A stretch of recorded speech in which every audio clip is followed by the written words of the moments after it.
में बीजेपी के प्रचंड बहुमत आने के बाद ईवीएम का जिन एक बार फिर से निकल आया। चुनाव हारने के बाद फिर से विपक्ष ईवीएम को शक की निगाह से देखने लगा है। ये पहली बार नहीं है जब हार के बाद विपक्ष ईवीएम पर सवाल उठा रहा हो। इससे पहले भी विपक्ष हार के बाद ईवीएम का रोना रो चुका है। एक रिपोर्ट अब आपको दिखाते हैं।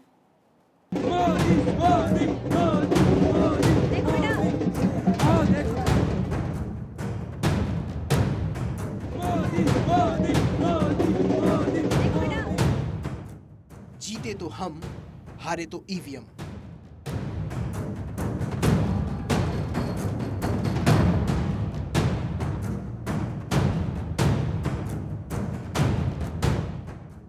नहीं मिले वोट तो ईवीएम पर चोट।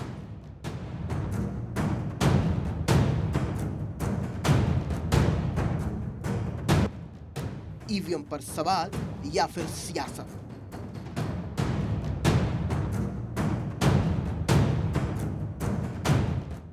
हार का गम, दोषी ईवीएम।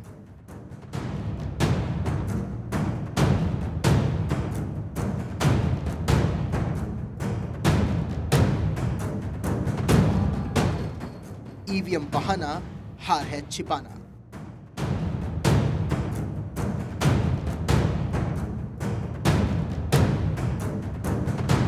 राजस्थान, मध्य प्रदेश और छत्तीसगढ़ में मिली करारी हार के बाद अब कांग्रेस ईवीएम का रोना रोने लगी है। 3 राज्यों में चुनाव हारने के बाद बड़े नेताओं ने हार को स्वीकार कर लिया है, लेकिन कांग्रेस ने फिर से ईवीएम पर सवाल उठाने शुरू कर दिए हैं। मतलब जो पार्टी हारती है उसे ईवीएम पर शक हो जाता है और बैलेट पेपर पर वापस चुनाव कराने की मांग उठने लगती है। मध्य प्रदेश हारने के बाद कांग्रेस के दिग्गज नेता अपनी नाकामी छुपाने के लिए ईवीएम को दोषी ठहरा रहे हैं। दिग्विजय सिंह और कमलनाथ का कहना है कि ईवीएम की वजह से नतीजे पलट गए। हमने बटन दबा दिया, पता ही नहीं पड़ा वोट कहाँ गया। अब वीवीपैट आई है तब 7 सेकंड के लिए दिखता है, हमारे हाथ में क्यों नहीं मिलता वो बैलेट पेपर। ये तो आप लोग भी जानते हैं क्या माहौल था, तो मेरे से क्यों पूछ रहे हैं? आप पब्लिक से पूछिए। मुझे अभी कुछ विधायक मिले सुबह, कहते मेरे अपने गांव में मुझे 50 वोट मिले। ये कैसे हो सकता है? कहते मेरे अपने गांव में और घर से मैंने देखा। कांग्रेस के आरोपों पर बीजेपी का कहना है कि चुनाव हारने के बाद ही कांग्रेस को ईवीएम याद आती है।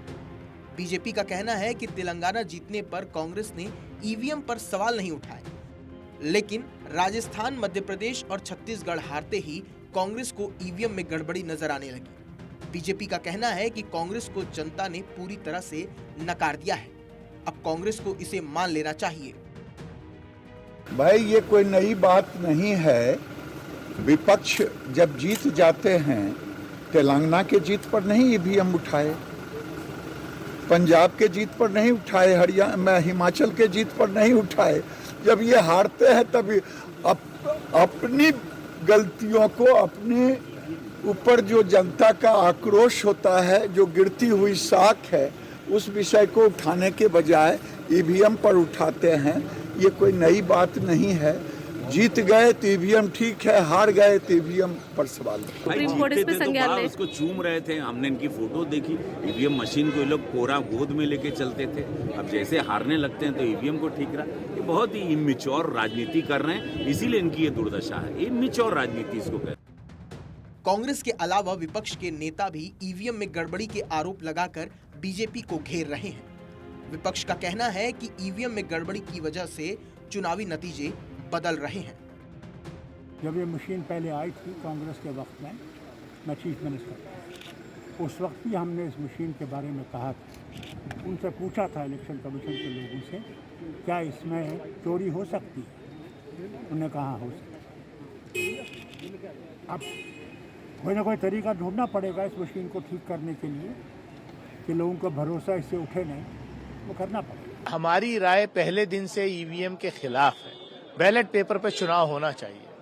और ईवीएम का विरोध तो सबसे पहले बीजेपी के वरिष्ठ नेता लालकृष्ण आडवाणी जी ने किया था।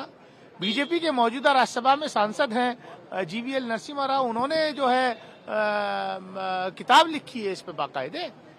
और जो कुछ आंकड़े सामने आए हैं कि जो पेपर जो पोस्टल बैलेट है उसमें जो है पार्टी जीत रही है, लेकिन ईवीएम में पार्टी जो है वहां हार रही है। ये पहली बार नहीं है जब विपक्ष ने ईवीएम पर हार का आरोप मढ़ा हो। इससे पहले भी विपक्ष हार के बाद ईवीएम में गड़बड़ी के आरोप लगाती रही है।